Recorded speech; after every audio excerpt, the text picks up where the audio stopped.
So Denmark பெவிலியனுக்கு பக்கத்தில் அடுத்தபடியாக என்ன இருக்குது அப்படின்னு பார்த்தோம்னா ஆஸ்திரேலியாவுடைய பெவிலியன் இருக்குது. அடுத்து நம்ம ஆஸ்திரேலியா பெவிலியனுக்குள்ளே போகலாம்.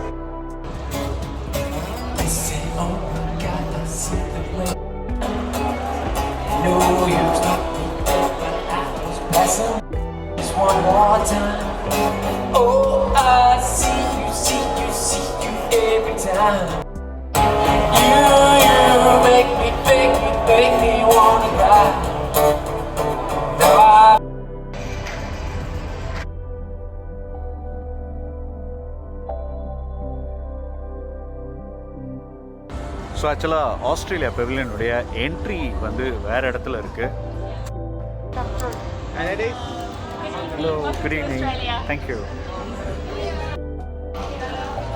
ஸோ உள்ளே நுழைஞ்சோடனே செம கலர்ஃபுல்லாக பெயிண்டிங்கோட நம்மளை வந்து உள்ளே கூட்டிகிட்டு போகிறாங்கல்ல.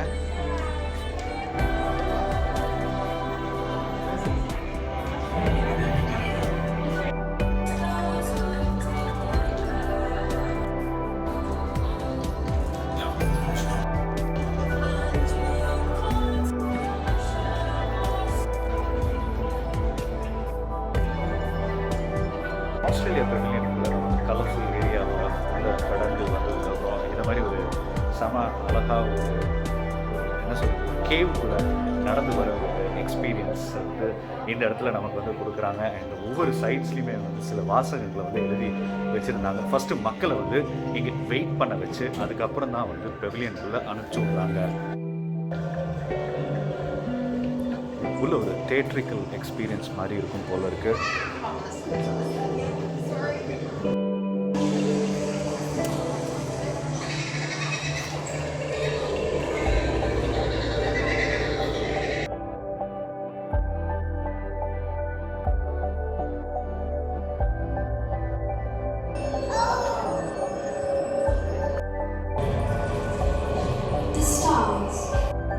And stories attributed to the night sky. Since the beginning of time, the skies have guided us and determined our seasonal activity.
Australia பெவிலியனில் நம்ம உள்ள கடந்து ஒரு எக்ஸ்பீரியன்ஸில் ஷோ வந்து இங்கே ஷோகேஸ் பண்ணியிருந்தாங்க. ஆனால் எதுவுமே வந்து பார்த்தீங்க அப்படின்னு சொன்னால் ஸ்டார்ஸை பேஸ் பண்ணிட்டாங்க. ஸோ அந்த ரூமை தொடர்ந்து அடுத்து ஒரு ரூம்குள்ளே நாங்கள் நுழைஞ்சிருக்கோம். இப்போதைக்கு இந்த லைட்டு தான் வந்து மேலே இருக்கிறது வந்து ஆங்கிளாக ரொட்டேட் ஆகுது. அதை தாண்டி வேறு எதுவும் பார்க்க முடியல. என்னன்றதை வந்து எக்ஸ்பிளைன் பண்ணுவாங்கன்னு நினைக்கிறேன்.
இப்போ தான் நம்ம ஆஸ்திரேலியா பெவிலியனை விசிட் பண்ணோம். ஸோ ஆஸ்திரேலியா பெவிலியன் வந்து வெளியிலேருந்து பார்க்குறதுக்கே கொஞ்சம் அட்டகாசமாக அழகாக செஞ்சுருக்காங்க அப்படின்னு நம்ம சொல்லணும்.